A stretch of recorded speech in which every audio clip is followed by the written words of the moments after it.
Пресс-служба Осетия ТВ. Главные темы выпуска. Предпринимательство нуждается в разносторонней поддержке. Об этом в рамках проекта «Открытое правительство» говорили бизнесмены и представители различных ведомств. Стихи о войне из-под пера осетинских красноармейцев. Сегодня в Республиканской юношеской библиотеке прошел вечер памяти поэтов-фронтовиков.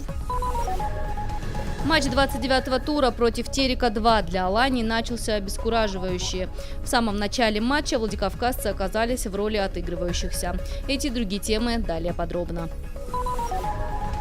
Малый и средний бизнес в республике нуждается в максимальной поддержке. На сегодняшний день начинающие предприниматели не могут плодотворно работать в сложившихся условиях. Об этом в рамках проекта «Открытое правительство» говорили бизнесмены и представители ведомств, которые в той или иной мере контролируют процесс ведения предпринимательской деятельности в Северной Осетии. Основная проблема для стартовых проектов – высокие ставки по кредитам от 20 до 27%. При этом банк требует наличия у предприятия суммы размером не менее половины от запрашиваемой. Получается, что стартап-проекты априори не могут быть реализованы. Участники круглого стола также отметили, что малый бизнес однобокий, либо это аптеки, либо салон красоты. А все потому, что размера грантовой поддержки недостаточно для более крупной деятельности. Кстати, в этом году Министерство туризма, предпринимательства и инвестиционной политики отказалось от финансирования начинающих бизнесменов. Очень важно, чтобы, как для органа, отвечающего за государственную политику в сфере реализации и развития малого и среднего предпринимательства, для нас очень важно, чтобы мы могли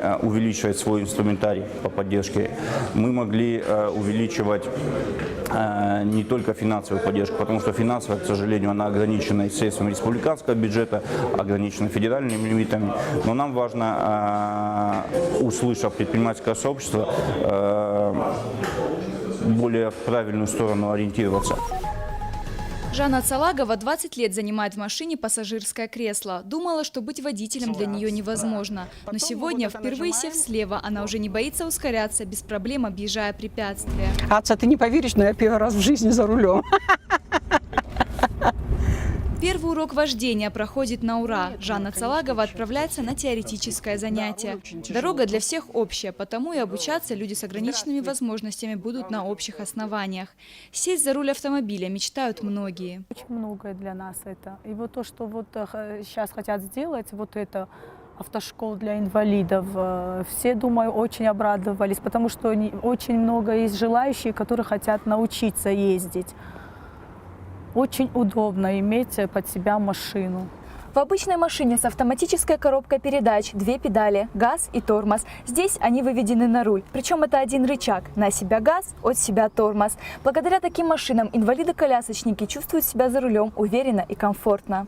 Решить проблему колясочников, желающих сесть за руль, взялась директор Центра реабилитации Жанна Цалагова. На заседании Совета общественной палаты она вынесла предложение запустить в республике проект, благодаря которому люди с ограниченными возможностями смогут обучаться вождению. Предложение единогласно одобрили. Идею предложили внести в федеральную программу «Доступная среда». Я бы обратилась сегодня к главе нашей страны, к Владимиру Владимировичу Путину, который немало делает для нас, для людей, оказавшихся в столь тяжелой жизненной ситуации.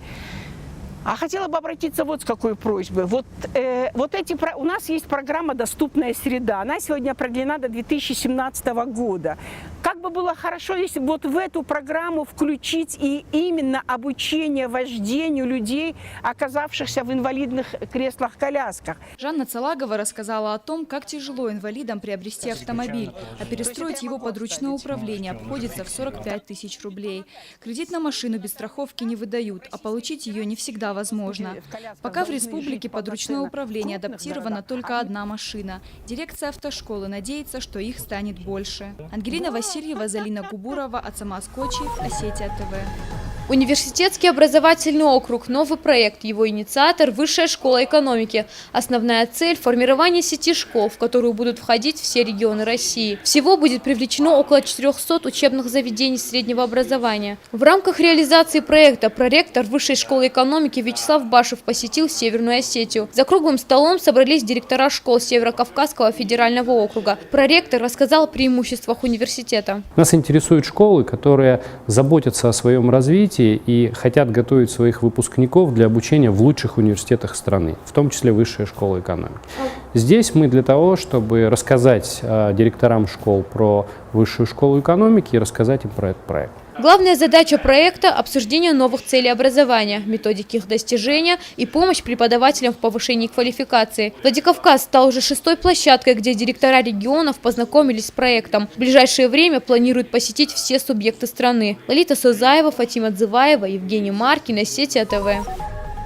Матч 29-го тура против Терека-2 для Алании начался обескураживающе. В самом начале матча владикавказцы оказались в роли отыгрывающихся. На 4-й минуте защитник гостей распечатал ворота Тамаева. Барсы ответили несколькими острыми атаками, которые так и не привели к голу. Наставник красно-желтых Зауртидеев пытался усилить игру в нападении, выпустив Маргиева вместо Царитова. Но до конца первого тайма счет так и не изменился. В перерыве наставник Алании внес изменения в тактику игры. Красно-желтые стали чаще ходить вперед, но в итоге это привело ко второму пропущенному мячу. После очередной атаки наши не успели вовремя занять свои позиции и пропустили необязательный гол. Вскоре барсам удалось отыграть один мяч. Активный Давид Гатикоев красивым ударом сократил отставание. В конце Алания могла сравнять счет. Мяч даже побывал в воротах соперника, но арбитр зафиксировал игру рукой. Что касается игры, в принципе, я ожидал, что будет сложный матч, потому что команда Терек, она сегодня подготовилась с точки зрения психологии и анализа нашей игры достаточно хорошо. Это было видно, они приняли играть все-таки больше от обороны.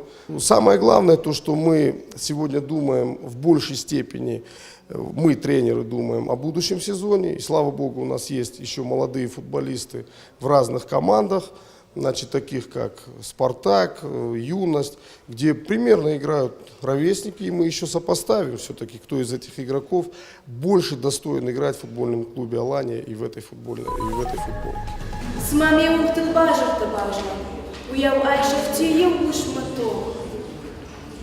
Лакфуды жак-жарда як лажа, воде хижинка, апа венцов.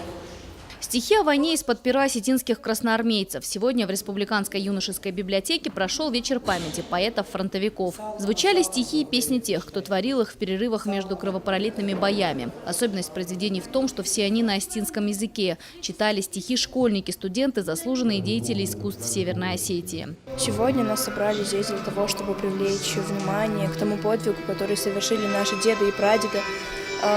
Если смотреть на публику, которая здесь присутствует, то можно понять то, что молодежь на сегодняшний день не остается равнодушной. Они насмерть стояли за свободу Родины, они били врага свинцовым градом, они поднимали боевой дух товарищей острым, жизненно важным словом, продолжая писать стихи о мире, о родных, о любимых горах. Многие из них так и не вернулись с фронта, но их произведения навсегда вписаны в историю осетинской литературы. Елена Черенкова, Мария Вагян, Михаил Безуглов, Осетия ТВ.